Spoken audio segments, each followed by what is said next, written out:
Hello friends, કેમ છો બધા? તો અમે લોકો વડતાલ જવા માટે બસ સ્ટેશન ઉપર આવી ગયા છીએ અને અહીંયા અમારા ગ્રુપની રાહ જોઈએ છીએ, કારણ કે ગાડી ઉપડવાનો ટાઈમ થઈ ગયો છે અને ત્યાં ગાડી આવી ગઈ એટલે અમે બધા બસમાં બેસી ગયા અને અમારી બસ આખી રિઝર્વેશન કરેલી હતી, એટલે આખી બસમાં બધા મંડળના જ બહેનો છે. જુઓ તમે, આખી બસમાં બધા અમારા મંડળના બહેનો છે અને બધા બહુ ખુશ છે, કારણ કે ખાલી એકલા લેડીઝને બહુ ઓછો સમય હોય, ક્યારેક જ જવાનું હોય, બાકી પરિવાર સાથે જ જવાનું હોય. તો આજે એકલા છે તો જો હાજરી પૂરે છે કે સીટમાં બધા આવી ગયા ને હજી બસ ઉપડી નથી, એટલા માટે.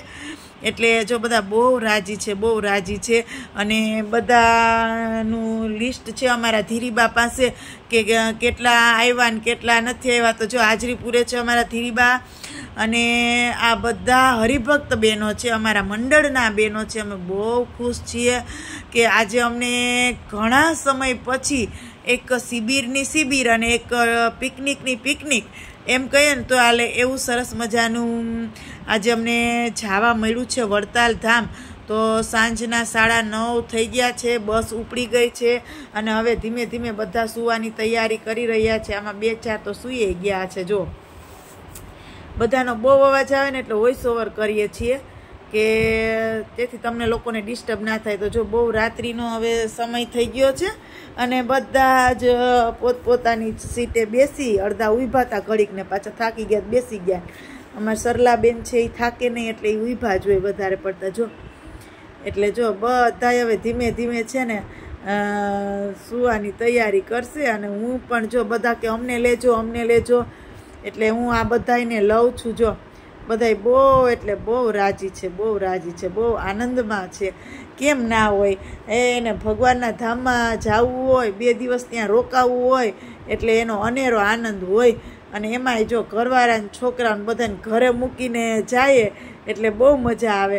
એટલે હું થોડીક વાર વચ્ચે સૂઈ ગઈ ને તો મને કે એ સોના કે હાલાલ વિડીયો ઉતાર, તું સૂઈ ગઈ નથી ગમતું અમને. જો એટલે પાછા મેં ઉપાડ્યું અને જો પાછળ તો ધીમે ધીમે આમ આખું વિચાઈ ગઈ છે, અડધાની હુવા માંડ્યા છે એક પછી એક ને. એમ કરતાં કરતાં અમે સવારમાં વડતાલ ધામને આંગણે 5 વાગે પહોંચી ગયા અને ગેટમાં પ્રવેશ થઈ ગયો. અહીંયા આવ્યા તો બધા લોકો મંગળાના દર્શન કરવા માટે બહુ જાજી સંખ્યામાં આવી ગયા હતા. તમે જુઓ છો પ્રદક્ષિણા કરે છે, તો આ ધામનું કેટલું મહત્વ છે તમે જોઈ લેશો ને તો તમને થાય કે 5 વાગ્યામાં આટલી ટ્રાફિક. તો વિચારો કે વડતાલ ધામનું કેટલું મહત્વ છે. અને જો અમે બધા પણ જો અહીંયા મંગળાના દર્શન કરવાને એટલે અમે બધા સીધા આવી ગયા, અમારા થેલા અહીંયા મૂકી દીધા ને અમે સીધા અહીંયા પ્રોજેક્ટમાં દર્શન કરશું, કારણ કે અમે લોકો હજી તો આવ્યા છીએ, અમારે નાઈ ધોઈને પૂજાપાઠ બધું બાકી છે, હજી ઉતરા જ છીએ. એટલે વડતાલ આ બધા પ્રદક્ષિણાન કરે છે અને નીચે પ્રોજેક્ટ લગાવ્યો છે તો ત્યાં અમે દર્શન કરી લેશું મંગળાના. અને મંગળાના દર્શન જો આ પ્રોજેક્ટ છે એમાં એકદમ ફૂલ પ્રકાશને લીધે તમને કદાચ દર્શન અત્યારે ન પણ થાય. એટલે જો અમે બધા એટલે બધા જો ઓલરેડી અમે લોકો પહોંચી ગયા છીએ અને પછી ઉતારે ગયા, નાહી ધોઈ ફ્રેશ થઈ અને અમે લોકો જો અહીંયા વડતાલ ઉતારે પહોંચી ગયા ને અમે લોકો બધા તૈયાર થઈ ગયા છીએ. અને આજે અમારે છે ને પીળા કલરની સાડી પહેરવાની હતી, તો અમે બધી બહેનોએ પીળા કલરની સાડી પહેરી છે અને અમને અહીંયા ઉતારા પણ બહુ સરસ મળી ગયા છે અને ખૂબ ખૂબ આનંદ આવે છે અને બહુ મજા આવે છે કે આવી સરસ મજાની શિબિર યોજાણી હોય અને એનો લાભ આપણને મળે તો એની ખુશી કોને ન થાય એમ. અને એમાંય જો અહીંયા બધી સગવડ ઉતારા બધું કમ્પ્લીટ ફ્રેશ થઈ અને અમે પાછા મંદિરે પહોંચી ગયા. જો પ્રવેશ દ્વાર એટલે અહીંયા મંદિરે પહોંચ્યા. અહીંયા મંદિરની અંદર એન્ટર થતાં તમારી બધી સગવડતા સચવાઈ જાય, એવું સરસ મજાનું મંદિર છે. તો અમે લોકો જો અહીંયા આવી અને સીધા નાસ્તામાં ઊભી ગયા છે. અહીંયા નાસ્તો આપે છે સરસ મજાનો, તો નાસ્તો કરી લઈએ. બહુ ગર્દી છે એટલે પછી અમે દર્શન કરવા જશું. તો જો અહીંયા નાસ્તો પણ બહુ સરસ હોય. હું નાસ્તો કરતી નથી, આપણે 4.5 મહિનાનું નીમ છે એટલે મેં છે ને મસ્ત મસ્ત મસાલાવાળું દૂધ હતું અહીંયા, મીઠું દૂધ, એ 2-3 વાટકી પી લીધું. બીજું તો શું કરું, અને આ બધા નાસ્તો કરવા બેઠા.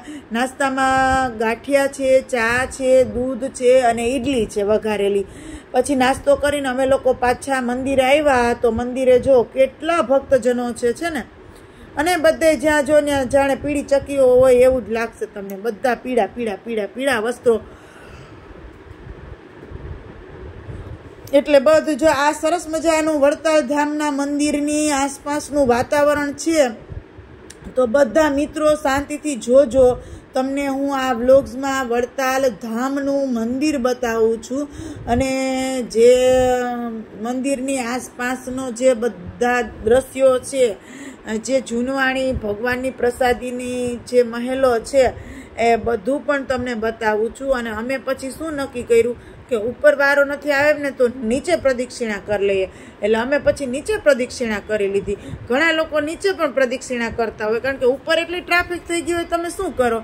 એટલે પ્રદક્ષિણા કરીને પછી પોથી યાત્રા હતી. પહેલો દિવસ હતો શિક્ષાપત્રીની પોથી યાત્રા હતી. યજમાન પરિવારને અમે લોકો બધા 4 પ્રદક્ષિણા મંદિરને કરવાની હોય. એટલે અમે લોકો જો આ પોથી પણ છે. અમે બહુ ભાગ્યશાળી કે અમને પોથી પણ માથે લેવા મળી ગઈ. અમને એમ હતું કે આટલી બહેનો છે, આટલી ટ્રાફિક છે, તો અમને પોથી નહીં લેવા મળે, પણ અમને પોથી પણ લેવા મળી ગઈ. એટલે અમે પોથી પણ માથે સેજ લઈ લીધી. એ બધું પૂરું થયું એટલે સભા મંડપમાં આવ્યા. હજી ગાદીવાળા માતુશ્રી નહોતા આવ્યા ત્યાં સુધી શૂટિંગ ઉતરી શકે.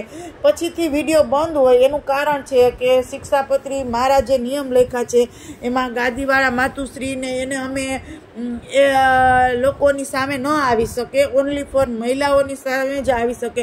એટલે પછી દરેક વ્યક્તિઓના ફોન પછી બંધ કરી અને પર્સમાં મૂકી દેવાના હોય. પણ હજી અમારી એન્ટ્રી થઈ છે, હજી સભા ચાલુ નથી થઈ ત્યાં સુધી સીમિત હોય, અને હજી કીર્તન બોલાય છે ત્યાં સુધી અમે લોકો સભા મંડપનું દ્રશ્ય લઈ શકીએ, પછી નહીં લઈ શકીએ. એટલે જેટલું લેવાય ને એટલું સભા મંડપને અમે તમને દર્શાવી દીધો છે આ વિડીયોમાં. પછીથી બંધ થઈ જશે. તો જો સભામાં બેસી ગયા છીએ, હજી અડધો સભા મંડપ પાછળથી અધૂરો છે, એ પણ ભરાઈ જશે, કારણ કે બહેનોનો પ્રવાહ ચાલુ જ છે આવવાનો. એટલે સભા પૂરી થઈને એટલે પછી અમે લોકો ગયા પાછા બપોરનું ભોજન લેવા માટે. ને બપોરે પણ ભોજન તમને ખબર જ છે કે સ્વામિનારાયણ સંપ્રદાયમાં ભગવાનની ભક્તિ અને લાડુ, જેમ જેમ કહે ને કે ભગવાનને ભજે ને એ લાડવા ખાય, એની જેવું છે. એટલે અમને અહીંયા બહુ મસ્ત મસ્ત પ્રસાદી હતી, લાડુ હતા, કાજુ બદામ કિસમિસ ને એવું ડ્રાયફ્રૂટવાળા, અને સાથે સાથે ઓલું કે ને કે ઘઉંની ફાડા લાપસી હતી, એ પણ ડ્રાયફ્રૂટવાળી હતી. પછી અમે નિરાતે દર્શન કરવા આવ્યા.